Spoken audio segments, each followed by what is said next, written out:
இனிமையானவள் நீதானே, இனிமையானவள் நீதானே, பிரியமானவள் நீதானே, இனிமையானவள் நீதானே. கர்த்தரால் புகழப்படும் குணசாலி நீதானே, கர்த்தரால் புகழப்படும் குணசாலி நீதானே. இனியவளே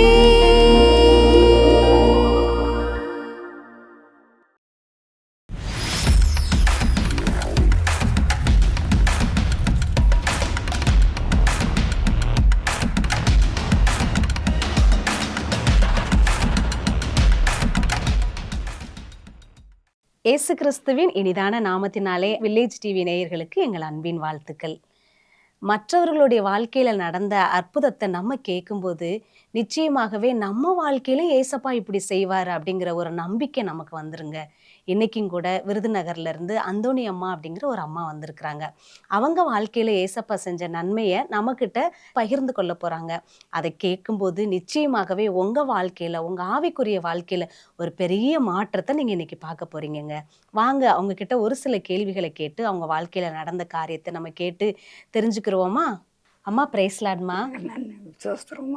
ஸ்தோத்திரம்மா. உங்களை பார்த்ததுல எங்களுக்கு ரொம்ப சந்தோஷமா. சரிம்மா, ஏசப்பா நம்ம வாழ்க்கையில ஏதாவது ஒரு மாற்றத்தை உண்டாக்குகிற ஒரு நாள் தான் ஏசப்பாவை நம்முடைய சொந்த ரட்சகரா ஏற்றுக்கொள்றது. அப்படிதானம்மா? ஒரு ரட்சிப்பின் அனுபவம் எல்லா கிறிஸ்தவங்களுக்குள்ள இருக்கும். உங்க வாழ்க்கையில நீங்க எப்ப ரட்சிக்கப்பட்டீங்கம்மா? எப்ப ஏசப்பாவை உங்களுடைய சொந்த ரட்சகரா ஏற்றுக்கொண்டீங்க? நான் ஆமேன் வில்லேஜை பார்த்து ஆண்டவருக்குள்ள ரசிக்கப்பட்ட அவர் நமக்காக வேண்டி நம்ம பாவத்துக்காக வேண்டி ரத்த சிந்தி மரித்தாரு அப்படிங்கிறத நம்ம டிவி நிகழ்ச்சியை பார்த்து நீங்க தெரிஞ்சுக்கிட்டீங்க. சரிங்கம்மா. அப்ப நம்ம டிவி நிகழ்ச்சி வந்து ஒரு மிஷனரியா உங்களுக்கு தேவையான சத்தியத்தை கொண்டு வந்திருக்கு. அப்படிதானம்மா? சரிங்கம்மா. நம்ம டிவி நிகழ்ச்சியை பார்த்ததன் மூலமா நீங்க பெற்றுக்கொண்ட நன்மை என்னதுமா? எனக்கு முதல்ல நான் என் பேரனுக்கு பிஎஃப் பணத்துக்காக வேண்டி நான் எழுதி போட்டிருந்தேன். அது வராமல் இருந்துச்சு. நான் இந்த வில்லேஜ் டிவி எப்போ பார்ப்பேன்.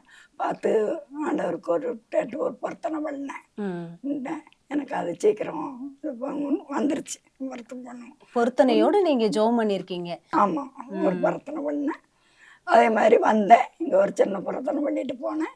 அம்மா, நீங்க வந்து ஆமீன் வில்லேஜ் டிவி பார்த்து அந்த டிவிக்கு நான் ஏதாவது ஒரு சின்ன காணிக்கை கொடுப்பேன், என்னோட பிஎஃப் பணம் எனக்கு கிடைக்கணும் அப்படின்னு சொல்லி நீங்க பொருத்தனையோடு பண்ணின அந்த ஜெபத்தை கேட்டு ஏசப்பா உங்க பிஎஃப் பணத்தை வர வச்சிருக்கிறாங்க. பாத்தீங்களா நேயர்களே, எவ்வளவு பெரிய அற்புதம்!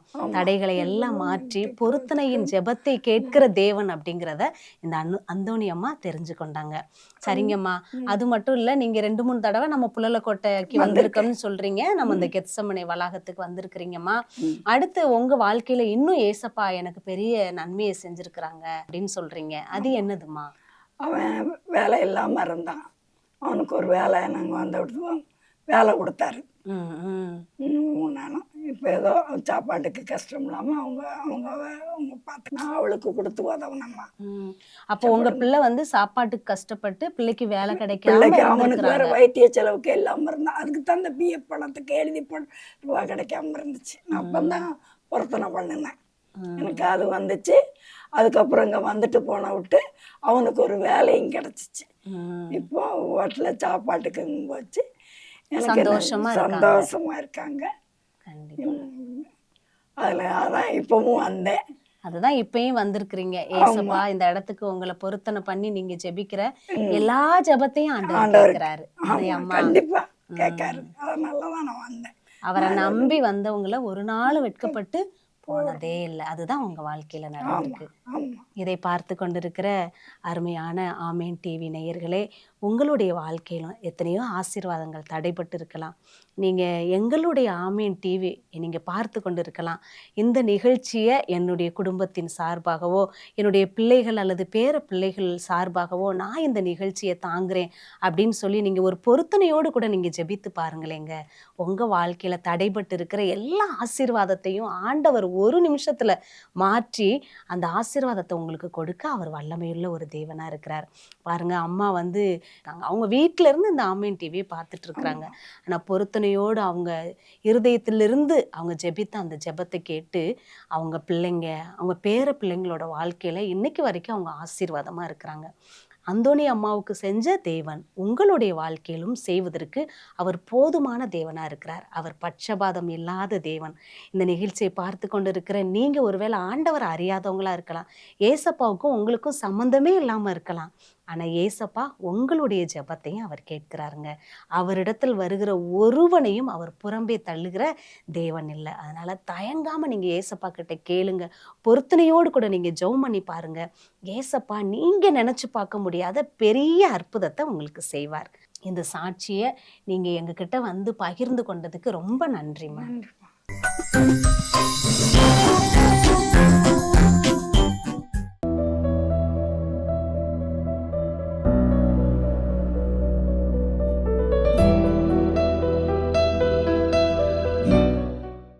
கர்த்தரை துதியுங்கள், அவர் நல்லவர், அவர் கிருபை என்றும் உள்ளது என்று வேதம் சொல்கிறது.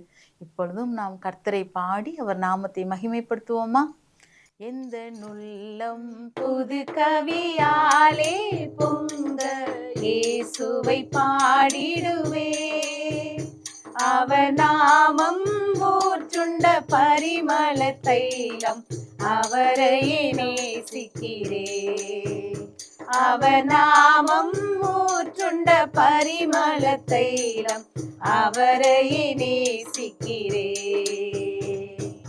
அல்லேலூயா துதி அல்லேலூயா, எந்த நன்னலாம் இயேசுவை பாடிடுவே. அல்லேலூயா துதி அல்லேலூயா, எந்த நன்னலாம் இயேசுவை பாடிடுவே. இத்தனை கிருபைகள் நித்தமும் அருளி கர்த்தரை கொண்டாடுவே. இத்தனை கிருபைகள் நித்தமும் அருளி கர்த்தரை கொண்டாடுவோம். சென்ற காலம் முழுவதும் காத்தாரே, ஓர் சேதமும் அணுகாமல். சென்ற காலம் முழுவதும் காத்தாரே, ஓர் சேதமும் அணுகாமல். சொந்தமாக ஆசீர் பொழிந்தனக்கென்றும் சுகபலன் அளித்தாரே. சொந்தமாக ஆசீர் பொழிந்தனக்கென்றும் சுகபலன் அளித்தாரே.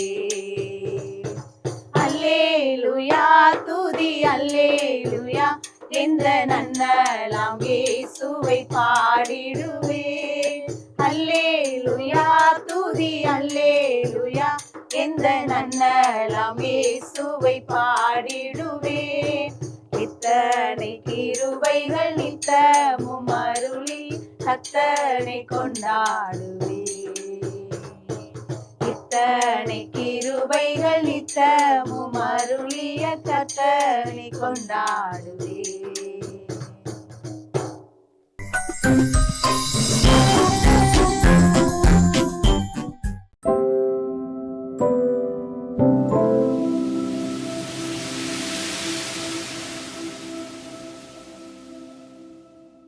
இனியவளே என்ற இந்த நிகழ்ச்சியின் மூலம் உங்கள் அனைவரையும் சந்திப்பதில் நான் பெருமகிழ்வு அடைகிறேன். இன்றைக்கு அநேக பெண்கள் நீங்கள் என்ன செய்கிறீர்கள் என்று கேட்டால் அவர்கள் சொல்லுவார்கள், நாங்கள் சும்மா வீட்டில் இருக்கோம் அப்படின்னு சொல்லுவாங்க. நீங்கள் சும்மாவா வீட்டில் இருக்கீங்க? யோசித்து பாருங்க. இன்றைக்கு பெண்கள் எல்லா துறைகளிலும் முன்னேறி இருக்கிறார்கள், இல்லை என்று சொல்லவில்லை. அது கல்வித்துறையாக இருந்தாலும் சரி, காவல்துறையாக இருந்தாலும் சரி, களனியில் வேலை என்றாலும் சரி, கணினியில் வேலை என்றாலும் சரி, அவர்கள் எல்லாவற்றையும் பார்க்கிறார்கள். ஆனாலும் வீடுகளிலே இருக்கிற பெண்களும் கூட அவர்கள் எவ்வளவு வேலை செய்கிறார்கள், குடும்பத்தை நிர்வகிக்கிறார்கள் இல்லையா? தன்னுடைய கணவனை பார்க்கிறார்கள், கவனிக்கிறார்கள், பிள்ளைகளை வளர்க்கிறார்கள். அவங்களுக்கு எவ்வளவு வேலை இருக்கும் தெரியுமா? அவங்க தான் குடும்பத்தை நடத்திக்கிட்டு இருக்காங்க. அந்த வீட்டில் அப்படி இல்லத்தின் விளக்காய் அவர்கள் இருக்கிறார்கள். ஆனா அவங்களுக்குள்ள ஒரு சோர்வு இருக்கும். ஐயோ, நான் ஒண்ணுமே செய்யல, நான் சும்மா தானே இருக்கேன்னு சொல்லிட்டு. அவங்களுக்காகத்தான் இந்த செய்தி இன்றைக்கு. உங்களை போலதான் கூடாரத்தில் வாழ்ந்த, அதாவது தன் வீட்டிலேயே இருந்த ஒரு பெண்ணை பற்றி இன்னைக்கு பார்க்க போறோம். அவ பேர் யாகேல். யாகேல் என்றால் காட்டாடு என்று பொருள்.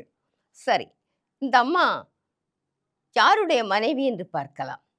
ஏபேருடைய மனைவி, மீதியானருடைய வம்சம், அதாவது கேனியர். மோசேயுடைய மாமா இருக்கார் இல்லையா, அவருடைய அந்த ஓபாவின் புத்திரரை விட்டு பிரிந்து இவர் வந்துட்டார். இவரும் அந்த குடும்பத்தை சார்ந்தவர் தான், அந்த வம்சத்தை சார்ந்தவர் தான் ஏபேர். என்ன நடந்துச்சுன்னு தெரியல, அந்த தன் உறவுகளை எல்லாம் விட்டுட்டு இவர் சானாயிம் அப்படின்ற இடத்துல கர்வாலி மரத்துக்கு கீழே அவர் தான் கூடாரத்தை போட்டு அவர் வாழ்ந்து கொண்டு இருக்கிறார். அப்ப இவங்க யாரோட உறவு கொண்டவர்கள்? மீதியானியர்னு சொன்னா அவங்க இஸ்ரவேல் மக்களோடு உறவு கொண்டவர்கள் இல்லையா? கேத்தூராளுடைய சந்ததியில தான் அந்த மீதியானியர் வர்றாங்க, ஆபிரகாமுடைய அந்த 3வது மனைவி. அப்ப இஸ்ரவேல் புத்திரரும் இவங்களும் உறவினர்கள். ஆனா இப்ப பாருங்க, இவர் அந்த உறவை விட்டுட்டாரு, இங்க தனியா வந்து அவர் வாழ்க்கை நடத்தி கொண்டு இருக்கிறார். அந்த சமயத்துல கானானிய ராஜா யாபீன் இஸ்ரவேல் மக்களை ஒடுக்குறான். எத்தனை வருஷம் தெரியுமா? 20 வருடங்கள் அவன் அவர்களை ஒடுக்கி ஆட்சி செய்து கொண்டு இருக்கிறான். கொடுங்கோல் ஆட்சி. அவனுக்கு ஒரு தளபதி, அவன் பேரு சிசரா. அவங்கிட்ட 900 இருப்பு ரதங்கள் இருந்தது. இந்த ஜனமெல்லாம் அப்படியே எல்லாம் நஷ்டப்பட்டு கஷ்டப்பட்டு கடைசி கடவுளை நோக்கி கூப்பிடுறாங்க. எப்பவுமே இது இவங்க வரலாற்றுல அப்படிதான். நல்லா வந்தோடனே கடவுளுடைய கட்டளைகள் எல்லாம் கடைப்பிடிக்கிறதுல இஷ்டம் போல வாழ்றது. அப்புறம் கஷ்டம் வந்தோடனே கடவுளை நோக்கி பார்க்கிறது. அப்படி கர்த்தரை நோக்கி அவங்க முறையிட்ட உடனே அவர்களுக்கு ஒரு நியாயாதிபதியை எழுப்புகிறார். அவன் பேர் பாராக். நியாயம் விசாரித்து கொண்டு இருக்கிறவள் ஒரு பெண் தான், லபிதோத்தின் மனைவியாகிய தெபோராள். சரி, இப்ப தெபோராள் மூலமா பாராக்ட ஆண்டவர் சொன்னாரு, எப்பா நீ என்ன செய்ய, இந்த இஸ்ரவேல் மக்களை நீ ரட்சிக்கணும். அதனால நீ நப்தலி புத்திரரிலும் செபுலோன் புத்திரரிலும் 10,000 பேரை கூட்டிக்கிட்டு நீ தாபோர் மலைக்கு போ, நான் உனக்கு வெற்றியை தருவேன், சிசராவை உன் கையில ஒப்பு கொடுப்பேன்றத தெபோராள் மூலமா சொல்லி அனுப்புறார். பாராக் சொன்னா, இங்க பாரு, நீ என் கூட வந்தேனா நான் சண்டைக்கு போவேன், நீ வரலன்னா நான் போக மாட்டேன். பார்த்தீங்களா, இந்த அம்மா மேல அவனுக்கு அவ்வளவு நம்பிக்கை. ஏன்னா இந்த அம்மா அவ்வளவு கடவுள் பக்தி உள்ளவளா இருந்தாங்க. நியாயாதிபதியா அந்த இஸ்ரவேல் மக்களை நியாயம் விசாரிச்சுட்டு இருந்தாங்க. உடனே இந்த தெபோராள் சொன்னாங்க, உனக்கு வெற்றி கிடைக்கும், ஆனா அதனுடைய மேன்மை உனக்கு கிடைக்காது, அது ஒரு பெண்ணுக்கு தான் போகுதுன்னாங்க. சரி, நான் கூட நிச்சயமா வரேன்ட்டாங்க. இந்த அம்மா யுத்த காலத்துக்கே போயாச்சு, அந்த தாபோர் மலைக்கு போயாச்சு. இந்த சிசராவுக்கு இது தெரிஞ்ச உடனே இவன் சேனையெல்லாம் கூட்டிக்கிட்டு அவன் வர்றான், கீசோன் பள்ளத்தாக்குக்கு வந்துட்டான். உடனே தெபோராள் மூலமா சொன்னாரு, கீழே இறங்கி போங்க, மலையில இருந்து இறங்கி போங்க, அந்த பள்ளத்தாக்குல அவனை ஒப்பு கொடுக்க போறேன்ட்டார். இப்ப எல்லாரும் இறங்கி வர்றாங்க. வந்தா அங்க என்ன நடந்துச்சு தெரியுமா? அந்த யுத்தத்துல அந்த கீசோன் நதி, அந்த பூர்வ நதியில வெள்ளம் வருது. ஏன்னா பெருமழை பெய்தது. கர்த்தர் பாருங்க, நமக்கு நன்மை செய்யணும்னா இயற்கையவே அனுப்பி நமக்கு வேலை செய்ய வைப்பார். தேவதூதர்கள் மாத்திரம் பணிவிடை ஆவிகள் அல்ல, இயற்கையுமே நமக்கு பணிவிடை ஆவிகளா இருந்து அங்க செயல்படுது. பார்த்துக்கோங்க, நட்சத்திரமெல்லாம் யுத்தம் பண்ணிச்சான் அதனுடைய வழியில இருந்து. இதை எங்க பார்க்கலாம்? நியாயாதிபதிகள் 5ஆம் அதிகாரத்துல 20ஆம் வசனம் 21ஆம் வசனத்தை பார்த்தா அங்க சொல்லியிருக்கு, கீசோன் நதியில வெள்ளம் வருது, அங்க ஒரே சகதி ஆகுது. இப்ப இந்த சேனையெல்லாம் எங்க வந்திருக்கு? அந்த கீசோன் பள்ளத்தாக்குக்கு தான் வந்திருக்கு. இந்த தண்ணியில எதிர்த்து அவங்க போக முடியல. அந்த குதிரை எல்லாம் என்ன செய்யுது? அந்த குழம்புகள் எல்லாம் கழலுதான், உடைதான், பிளவுபடுதான். அடுத்து அந்த ரதங்கள், அந்த சக்கரமெல்லாம் கழலு. இந்த மாதிரி ஒரு நிலைமை அங்க ஏற்படுது. நட்சத்திரமும் சேர்ந்து யுத்தம் ஆகிறது. வானத்துல யுத்தம் உண்டாச்சான். கடைசி இவங்க வந்து எல்லாத்தையும் அடிச்சு கொண்டுட்டாங்க. எல்லா சேனையும் அங்க மடிந்து போகுது. சிசரா மட்டும் தப்பிட்டான். தப்பி அவன் என்ன செய்றான், கால்நடையா ஓடி வரான்.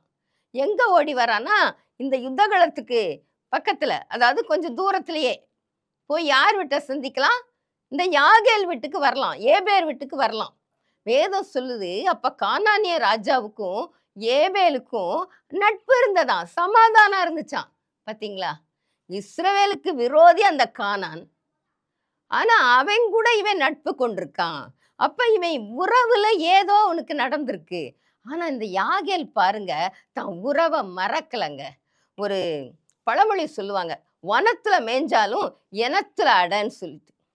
அதான் நீ எங்க போய் வேலை பார்த்தாலும் சரி, கடைசி எங்க வந்துடணும், உன் உறவுகள் இருக்கே அந்த இடத்துக்கு தான் நீ வரணும், அதுதான் உனக்கு பாதுகாப்பு அப்படின்னு சொல்லுவாங்க. சரி, இங்க இவன் அந்த உறவை விட்டே வந்துட்டான். ஆனா இந்த அம்மா மனசுல அந்த உறவு போகலைங்க. இவ அன்பானவள்.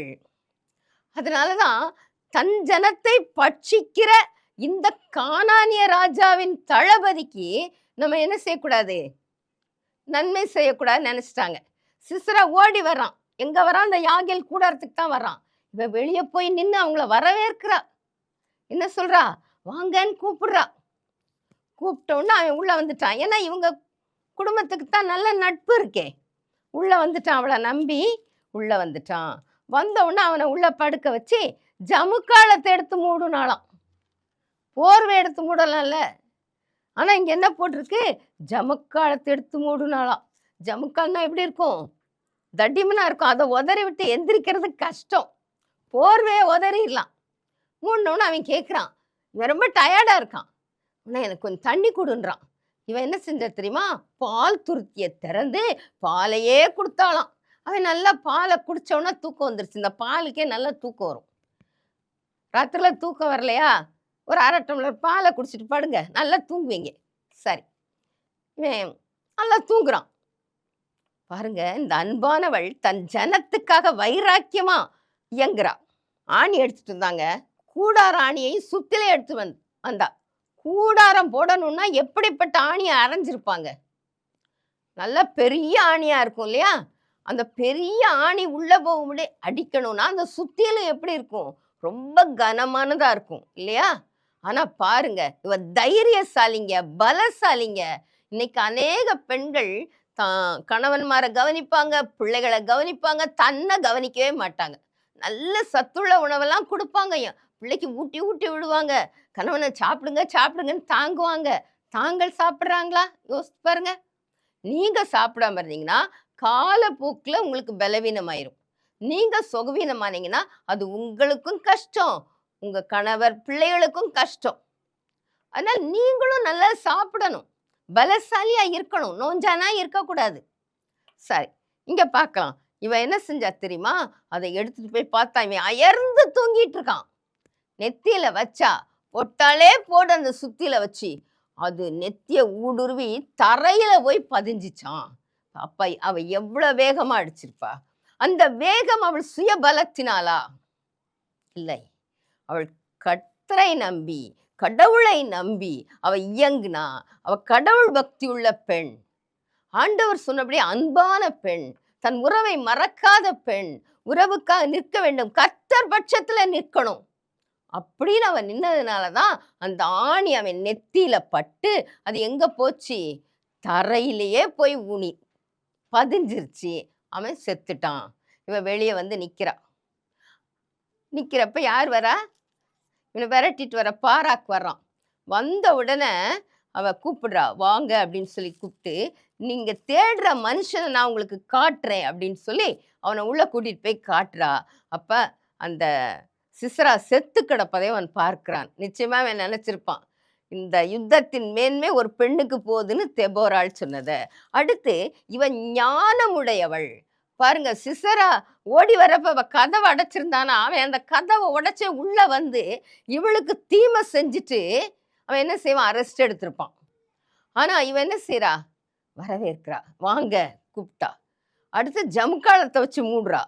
அடுத்து பால் துருத்திய திறந்து என்ன செய்யறா, அவனுக்கு பாலை கொடுக்குறா. அடுத்து அவன் சொல்லுவான் பார்த்துக்கங்க, பாலை குடிச்சிட்டு நீ வெளியே போய் நில்லு, யாராவது என்னை தேடி வந்து யாராவது இருக்காங்களான்னு கேட்டா நீ இல்லைன்னு சொல்லணும்னு சொல்றான். உடனே சரின்னு கேட்டுக்கிறான் அவங்கிட்ட. அப்ப இப்படி அமைதியா எல்லாத்தையும் அவ செய்யறான்னா அவ சிறந்த ஞானமுடையவள். எதை எப்ப செய்யணும் எப்படி செய்யணும்ன்ற நல்ல விளக்கங்கள் அவளுக்கு தெரிஞ்சிருந்துச்சு. அடுத்து அவன் தூங்குற வரைக்கும் காத்திருந்தா. சில சமயத்துல என்ன செய்வோம், அவனை தூங்க வச்சுட்டோம், வெளியே போய் பார்ப்போம் யாராவது வர்றாங்களான்னு, அவங்ககிட்ட விஷயத்த சொல்லுவோம். செய்யலாம்ல, அதெல்லாம் அவ செய்யல. நானே நிற்பேன், கர்த்தருக்காக நான் நிற்பேன் அப்படின்னு சொல்லி அவளே என்ன செஞ்சா, நெற்றியில அடிச்சிட்டா. அப்படி ஒரு ஞானமுடையவளாக, தைரியமுடையவளாக, பலசாலியா நம்ம இருக்கணும். எது ஒண்ணுக்கும் பயந்து நடுங்கவே கூடாது. முதலாவது நம்மகிட்ட பெண்களாகிய நம்ம இடத்துல என்ன இருக்கணும் தெரியுமா? கடவுள் பக்தி இருக்கணும். கர்த்தருக்கு பயந்து ஜெபிக்கணும். தினம் ஜெபிக்கணும். தினம் வேதம் வாசிக்கணும். அன்றைய வேலைகள் எல்லாம் அவர் கரத்துல ஒப்பு கொடுக்கணும். தன் பிள்ளைகளுக்காக மன்றாடணும். தன் கணவனுக்காக மன்றாடணும். அப்படி நல்ல ஜெபத்துல இருந்தோம்னு சொன்னா ஆண்டவர் நமக்கு விசேஷித்த ஞானத்தை என்ன செய்வாரு, அவர் தருவாரு. அதுக்கு அடுத்ததாக அவங்க வேலைகளை சுறுசுறுப்பா செய்யணும். நாளைக்கு செய்துக்குவோம் அப்படின்னு சொல்லி வேலைகளை என்ன செய்யக்கூடாது, தள்ளி போடக்கூடாது. அனாவசியமா அடுத்த வீட்டுல போய் வம்பளக்க கூடாது. இப்ப ஆண்டவருக்கு ஊழியம் செய்யணும்னு ஆசை இருக்கும். எல்லாரும் மேடை ஏறி பேசிட முடியுமா? முடியாது. ஆனா தனிநபர்ல ஆதாயம் ரொம்ப அவசியம். அதை விட இது ரொம்ப சிறந்தது.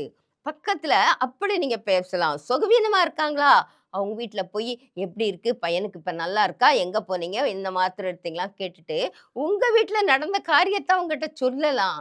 என்ன சொல்லலாம்? என் பையன் இப்படிதான் சுகவீனமா இருந்தான், நான் அப்படி ஜெபம் பண்ணேன், இயேசு கிறிஸ்து சுகம் கொடுப்பாரு, நீங்களும் இயேசு கிறிஸ்துவ நம்புங்க, உங்க பிள்ளைக்கு சுகம் கிடைக்கும் அப்படி நம்ம சொல்லித்தரணும்.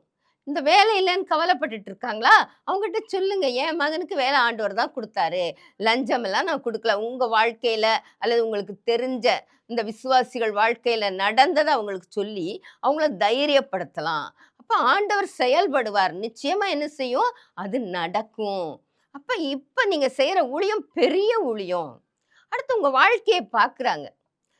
வீணா உங்க வீட்டுல இருந்து கூப்பாடு சத்தமே வந்துகிட்டு இருந்துச்சுன்னு வைங்க, ஒரே சண்டை, பிள்ளைகளுக்குள்ள சண்டை, கணவன் மனைவிக்கு சண்டை, ஒரு அன்பில்லாத சூழ்நிலை இது இருக்குமானா மற்றவங்க இயேசுவை நம்புவாங்களா?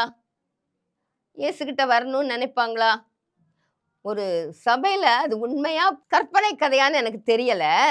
ஒரு சபையில என்ன செய்வாங்களா, 2 குழுவா இருந்துக்கிட்டு சண்டை போடுவாங்களாம். அந்த சண்டையை விளக்குறதுக்கு அந்த கோயில் குட்டியார் செக்ஷன் வந்து 2 பேரையும் விலக்கி விட்டு அப்படி செய்து வாராம். அவங்கள அனுப்பி விடுவார் போல. ரொம்ப வருஷமா அவர் அங்க இருக்கார். அப்ப ஒருத்தர் வந்து கேட்டாராம், ஏப்பா இத்தனை வருஷமா நீ இந்த ஆலயத்துல கோவில் குட்டியா இருக்கியேப்பா, நீ ஏன் இன்னும் இயேசுவை ஏற்றுக்கொள்ளலன்னு கேட்டாராம். அவர் சொன்னாராம், ஐயோ நான் ஏற்றுக்கொள்ள கூடாது, நான் ஏற்றுக்கொண்டா அப்புறம் அவங்க மாதிரியே நானும் சண்டை போட்டுட்டு இருக்கணும், இப்ப அவங்க சண்டையெல்லாம் விளக்குறது நான் தாயா அப்படின்னு சொன்னாராம். பார்த்தீங்களா எவ்வளவு ஒரு அப்படி கேலிக்குரிய ஒரு பரிகாசத்துக்குரியவங்களா நம்ம வாழ்ந்துகிட்டு இருக்கோம். நம்ம சாட்சி எங்க போச்சுங்க, எங்க போச்சு? கற்பனைகளுக்கு கீழ்ப்படிஞ்சு நடக்கணும். அதுவும் பெண்கள் கூட்டத்துக்கு போகணும், பெண்கள் ஐக்கிய சங்க கூட்டத்துக்கு போகணும். அங்க நல்ல கருத்துக்கள் வேதத்திலிருந்து நமக்கு கற்றுக் கொடுக்குறாங்க.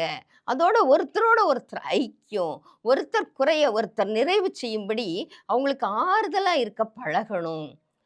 இப்படியெல்லாம் இருக்கும் பொழுது நீங்க உங்க வீட்டுல ஆசீர்வாதத்தை கொண்டு வர முடியும். அடுத்ததாக நம்ம என்ன பார்க்கலாம்னு சொன்னா, இப்படி ஆண்டவரை தேடுறோம், அடுத்து நம்ம கடினமா உழைக்கிறோம். ஓய்வும் அவசியம், ஓய்வும் எடுக்கணும். கர்த்தருக்கு பிரியமா வாழ நம்ம முயற்சி எடுக்கணும். அப்புறம் எந்த காரியமானாலும் ஞானமா செயல்படணும். இன்னைக்கு அநேகர் வீடுகள்ல புகுந்து பெண்களை தான் ஏமாத்திக்கிட்டு இருக்காங்க. இங்க பாருங்க, இந்த வகையில இந்த இடத்துல இந்த நிறுவனத்துல நீங்க பணம் போட்டீங்கன்னா உங்க பணம் 4 வருஷத்துல 4 மடங்கா வந்துரும் அப்படின்னு சொல்லுவாங்க. இல்ல 8 மடங்கு, அப்படி ஒரு ஆசை காட்டுவாங்க. உடனே என்ன செய்யுது, கணவனுக்கு தெரியாமையே போடுறது, இந்த மாதிரி காரியமெல்லாம் ஈடுபடக்கூடாது. ஞானமா இருக்கணும். எதை செய்தாலும் கணவனோட கலந்து பேசினா அவர் சொல்லுவாரு வேண்டாமா, வேண்டான்னு தடுப்பாரு. எனவே நம்ம அதுல ஜாக்கிரதையா இருக்கணும். அப்புறம் வாயிலிருந்து வருகிற வார்த்தைகள் ஞானமுடையதா இருக்கணும். ஒரு ரோட்ல ஒரு தாயும் மகளும் நடந்து போய்கிட்டு இருந்தாங்களாம். அந்த வாலிப பிள்ளை கழுத்துல ஒரு செயின் போட்டிருந்தா. எதுக்க திருடன் வர்றான், அந்த செயினை பிடிச்சு இழுப்பாங்க இல்லையா, அவன் வந்தான். வந்து என்ன செஞ்சுட்டான், அந்த செயினை அத்துட்டான். அந்த பிள்ளை கழுத்துல இருக்க செயினை அத்துட்டான். அத்துட்டு போறப்ப அந்த பொண்ணு அலறுது. உடனே அவங்க அம்மா சொன்னாங்க, ஏய் அலறாத, எதுக்கு அலற, அது ஒரு ரோல்டு கோல்டு செயின் தானே, போனா போகுது, பேசாம இருந்தாங்க. அவங்க பதறவே இல்லை. அவன் போய்கிட்டு இருக்கான். ரொம்ப தூரம் போகல. அதுக்கு முன்னாடி இந்த அம்மா வேகமா சொல்றாங்க, இந்த வார்த்தைய சத்தமா சொல்றாங்க. அவன் கொஞ்ச நேரம் நின்னான், கொண்டாந்தான், ரோல்டு கோல்டா போட்டுக்க, இந்தா வச்சுக்க, நான் மூஞ்சிலே விட்டு எறிஞ்சிட்டு போயிட்டான். அது ரோல்டு கோல்டு இல்லை, தங்கம். நீங்க சொல்லலாம் அந்த அம்மா பொய் சொல்லிருச்சேன்னு. இல்லை, ஆனா இது உண்மையா நடந்ததா என்னன்னு தெரியல, நான் கேள்விப்பட்டேன். அந்த இடத்துல அந்த அம்மா பதறாம நிதானமா செயல்பட்டதுனால அவங்களுடைய பொருள் அவங்களுக்கு பாதுகாக்கப்பட்டது. எனவே நம்ம வீடு தேடி வர்றவங்களுக்கெல்லாம் இடம் கொடுக்கக்கூடாது. ஊழியக்காரன் சொல்லி கூட ஒரு சிலர் வீட்டுக்கு வருவாங்க. வீட்டில் அவர் இல்லையா, எந்த ஆண் மகனையும் வீட்டுக்குள்ள ஏத்தாதீங்க. ஜாக்கிரதையா இருக்க பழகுங்க. அப்படி நம்ம குடும்பத்துல நம்ம கவனமா இருந்தா நம்ம குடும்பத்தை நல்ல வழியில கொண்டு போக முடியும். வரவுக்கு தகுந்த செலவு செய்ய பாருங்க. அப்படி செய்யும் பொழுதுதான் உங்க குடும்பத்தின் பொருளாதாரம் காக்கப்படும். முதலாவது ஆண்டவருக்கு காணிக்கை எடுத்து வைங்க. வந்த உடனே சம்பளம் வாங்கிட்டு வந்த உடனே 2 பேருமா உட்கார்ந்து ஜெபம் பண்ணி காணிக்கையை எடுத்து வச்சுட்டு அதுக்கப்புறம் பட்ஜெட் போடுங்க. எதுக்கு எவ்வளவு செலவழிக்கணும், எதை நம்ம எடுத்து வைக்கணும், மிச்சம் வைக்கணும்ன்றத 2 பேருமா கலந்து பேசி நீங்க செய்தீங்கன்னு சொன்னா உங்க வீடு ஆசீர்வதிக்கப்பட்ட வீடா இருக்கும். கர்த்தர் ஆசீர்வாதத்தை தருவார். ஜெபிப்போமா? அன்பின் தகப்பனே, அப்பா உம்மை துதிக்கிறேன், உம்மை ஸ்தோத்தரிக்கிறேன், உம்மை மகிமைப்படுத்துகிறேன் ஆண்டவரே. அப்பா, பெண்களாகி எங்களை நீர் எவ்வளவாய் நேசித்திருக்கிறீரப்பா. அப்பா, உம்முடைய சாட்சிகள் எங்கள் தியானமாய் இருக்கும் பொழுது எங்களுக்கு கற்றுக் கொடுத்தவர்களை காட்டிலும் நாங்கள் அறிவை பெறுகிறோம் என்று சொல்லி இருக்கிறீரப்பா. நன்றி ராஜா, நன்றி ராஜா. உம்முடைய வேதத்தில் இருக்கக்கூடிய மக்களை பற்றிய சாட்சிகளை நாங்கள் வாசிக்கட்டும், அதை யோசிக்கட்டும், எங்கள் வாழ்க்கையில அபியாசப்படுத்தட்டும் அப்பா. இதை பார்த்து கொண்டிருக்கிற ஒவ்வொரு பெண்ணும் கூட ஆண்டவரே, அப்பா அந்த குடும்பத்திலே ஆண்டவரே ஆசீர்வதிக்கப்பட்ட மகளாக இருந்து ஆண்டவரே புத்தியுள்ள ஸ்திரீ தன்னை வீட்டை கட்டுகிறாள் என்று சொன்னபடி வீட்டை கட்டுகிற பெண்ணாக இருக்க உதவி செய்ய ராஜா. ஆண்டவரே குணசாலியான பெண்ணாக இருந்து தன் புருஷனுக்கு கிரீடமாய் இருக்கட்டும் அப்பா. நீர் ஆசீர்வதிப்பீராக. துதி கனம் மகிமை உமக்கே படைக்கிறேன். இயேசு கிறிஸ்துவின் மூலம் ஜெபங்கேளும் பரமபிதாவே, ஆமென்.